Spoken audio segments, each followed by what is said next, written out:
Okay, the first thing that I'm going to point out is that the reason why I decided to get this, to try to solve a problem is something that other people are seeing, is that the continual going like this for getting your tension right leaves you a really bad mark on your finger. Sometimes it gets to the point where it's almost raw and you can't, you just don't want to do it anymore and it hurts. So I bought a few of them because the plan was to use this little hook. This one was the first one I got, which is really adorable, but the hook, if you notice, is in the wrong direction. So it would work if the hook was on this finger and if you were doing it down and up and through like this. But that tension is way too, I'm pulling on it really hard right here.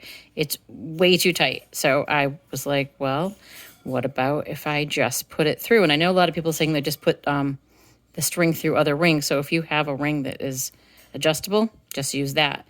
But I wanted to show how you can use it for a number of different things. So this is just, I have it through here and I'm keeping it tight with these fingers. So you'll see that there's no fabric to hold against right yet. So it's just tight here and then I'll grab the string. But so just for crocheting loops, I'm using a cotton thread here, so it's not very smooth. Whoops. Can I use a different string? Yeah, maybe I'll use a nicer string. Well, I mean, that doesn't really matter. I'm just going to do a couple of different, I show just a couple of different stitches. So I'll just show doing like a single crochet and a double crochet. So see how it just keeping it tight with these fingers. So then there's single crochet, double crochet. And then as it gets bigger, you can actually use the material itself and you'll get faster and faster and faster. Although I don't think I can ever get faster using cotton. Cotton is just unforgiving in my opinion. But I'll show you also what I do with Tunisian crochet. And by the way, I did a crocheted sweater with mosaic in the round. I'll show that in a little bit. And I was able to use this ring the entire time. I just kept switching out the yarn. So Tunisian crochet. Similar thing. So you just grab the yarn, put it through, hold it tight, and then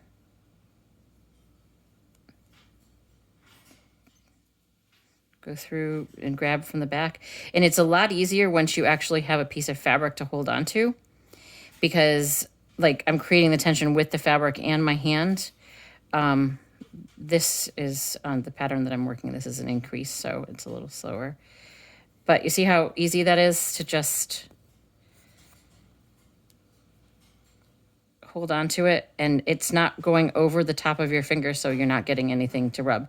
The only thing I've noticed is that sometimes when you're not paying attention, it'll go too far down your finger, and you'll notice that it's like way down here, and so you're holding your finger weird. So just remember to move it up and put it into place that's comfortable, and then use the under supporting fingers to keep the tension.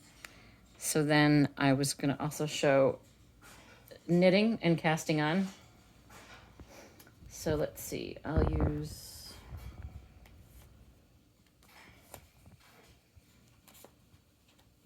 this yarn, I guess. I didn't pull it from the center yet, but. So this is a good example because this is chunky yarn. So how is chunky yarn going to work with a ring? And it works just fine. So then I pull it through here, and then let's say I'm casting on. I'm going to do the crochet cast on. So make my loop with the ring on. I normally don't do that. So there's my little loop. And okay, gotta get it started.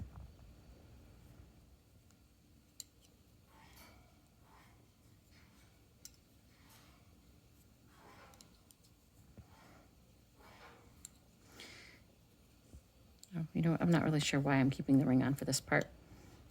That was silly of me. So this is just the crochet cast on. So you do a loop around and loop around, crochet, loop around, whoops.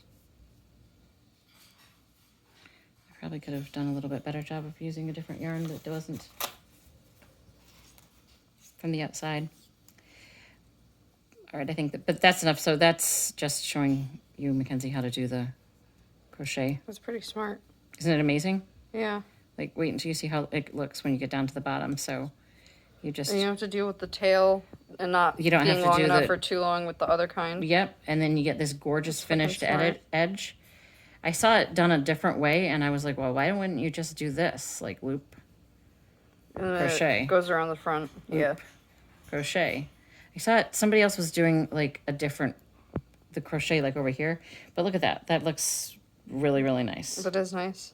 So then, just to show you how to... Oh. The final one, somebody else did, like, a weird... They crocheted some extra stitches. I don't know what that was for, so I don't do it. So then using the ring for knitting. It's the easiest, I think, with knitting. But so let's see, start knit one, and then we'll just do a knit one, purl one. And I'll show you how different stitches. So knit one, purl one, knit one, purl one. It's a little harder on your first couple of rows because you're having to hold it with the needle. So this is, doing a ribbing, which, it's just fine. I'm just pulling it along. The only thing you'll need to do is if you're using these guys, you'll have to stop and tighten them, but you can still do that with the ring on. And then on the way back, I'll show you. So this is just continental style. And then a lot of people like to do, so like say you're doing knit one side, purl the other side. Purling, I believe it is German or Russian style, is with the purling from the front on the top of the needle. So let's just go. So let's just say that these are all purls.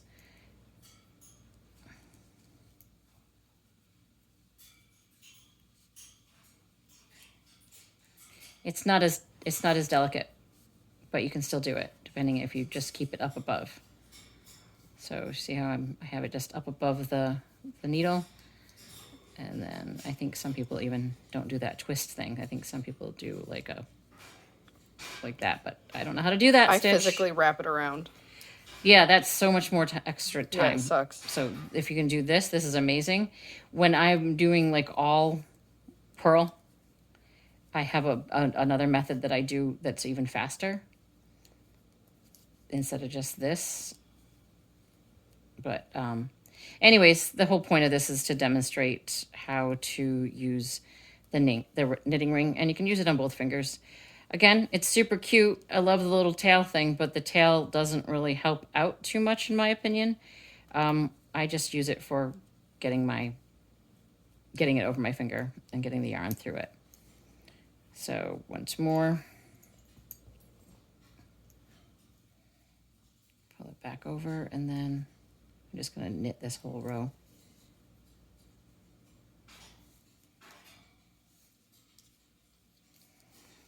So it's not as fast as I used to be at knitting, but it's almost there. And the tension is pretty reliable. I think that's all I wanted to show. Like it's a nice even tension. And then you have a cute ring. Yay. Thank you.